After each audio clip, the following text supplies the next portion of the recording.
வேண்டும் தெய்வ பிள்ளையிலே.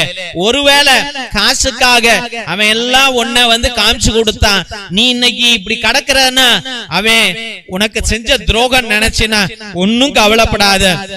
ஆண்டவராய கர்த்தர் உனக்காக விண்ணகத்தை திறக்கின்றார். உன்னுடைய கல்லறை ஆசீர்வதிக்கப்பட்ட கல்லறையாக இருக்கும். நீ பரலோக பிள்ளையாக மாறுவாய். இந்த உலகம் உன்னை புறக்கணிக்கலாம், இந்த உலகம் உன்னை காட்டி கொடுக்கலாம், இந்த உலகம் உன்னை வெறுக்கலாம், இந்த உலகம் உன்னை கைவிடலாம், இந்த உலகம் உன்னை அவமானப்படுத்தலாம், இந்த உலகம் உன்னை அப்படியே அவமானப்படுத்தி சிலுவையிலே அறையலாம். ஆனால் தேவனாகிய கர்த்தர் உன்னை உயிர்ப்பிப்பார். நீ வாழ்வாய், உன் பிள்ளைகள் வாழும், உன்னுடைய ராஜ்யம் பெருகும், உன் குடும்பம் பெருகும், உன் வளர்ச்சி உயர்வும். அதனால நீ ஒன்னும் சோர்ந்து போகாதே. இந்த உலக மக்கள் எல்லாரும் தீயவர்கள் தான், ஆனால் நம்ம யாரை நம்பினோமோ அவர் வாழ்கிற தேவன்.